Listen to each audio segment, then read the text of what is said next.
All we are is the result of what we have thought. It is founded in our thoughts. It is made up of our thoughts. If a man speaks or acts with an evil thought, pain follows him, as the wheel follows the foot of the ox that draws the carriage.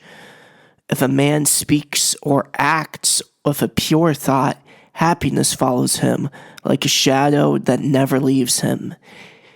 He abused me, he beat me, he defeated me, he robbed me. And those who harbor such thoughts, hatred will never cease. And those who do not harbor such thoughts, hatred will cease. For hatred does not cease by hatred at any time. Hatred ceases by love. This is an old rule. The world does not know that we must all come to an end here, but those who know it, their quarrels cease at once. He who lives looking for pleasures only, his senses uncontrolled, immoderate in his food, idle and weak, Mara the tempter will certainly overthrow him, as the wind throws down a weak tree. Both formerly and now, I have never been a nihilist, never been one who teaches the annihilation of a being. Rather, I have taught only the source of suffering and its ending. All processes are impermanent. All processes are afflicted. All phenomena are not self. When this is seen with knowledge, one is freed from the illusion of affliction. This is the pathway to purity. Form is not the soul. Sensations are not the soul. Perceptions are not the soul. Assemblages are not the soul. Mind is not the soul. Seeing thusly, this is the end of birth. The Brahman life has been fulfilled. What must be done has been done before. He who lives without looking for pleasures, his senses well controlled, moderate in his food, faithful and strong, him Mara will certainly not overthrow, any more than the wind throws down a rocky mountain.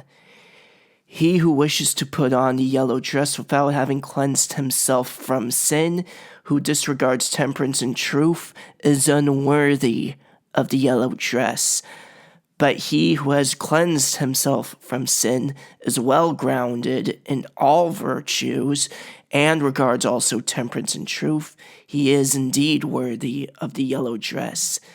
They who imagine truth and untruth, and see untruth in truth, never arrive at truth, but follow vain desires. They who know truth in truth and untruth in untruth arrive at truth and follow true desires. As rain breaks through an ill-fetched house, passion will break through an unreflecting mind. As rain does not break through a well-fetched house, passion will not break through a well-reflecting mind. The evildoer mourns in this world, and he mourns in the next. He mourns in both. He mourns and suffers when he sees the evil of his own work. The virtuous man delights in this world, and he delights in the next. He delights in both. He delights and rejoices when he sees the purity of his own work. The evildoer suffers in this world, and he suffers in the next. He suffers in both. He suffers when he thinks of the evil he has done. He suffers more when going on the evil path. The virtuous man is happy in this world, and he is happy in the next. He is happy in both. He is happy when he thinks of the good he has done. He is still more happy when going on the good path. The thoughtless man, even if he can recite a large portion of the law but is not a doer of it, has no share in the priesthood, but is like a cowherd counting the cows of others.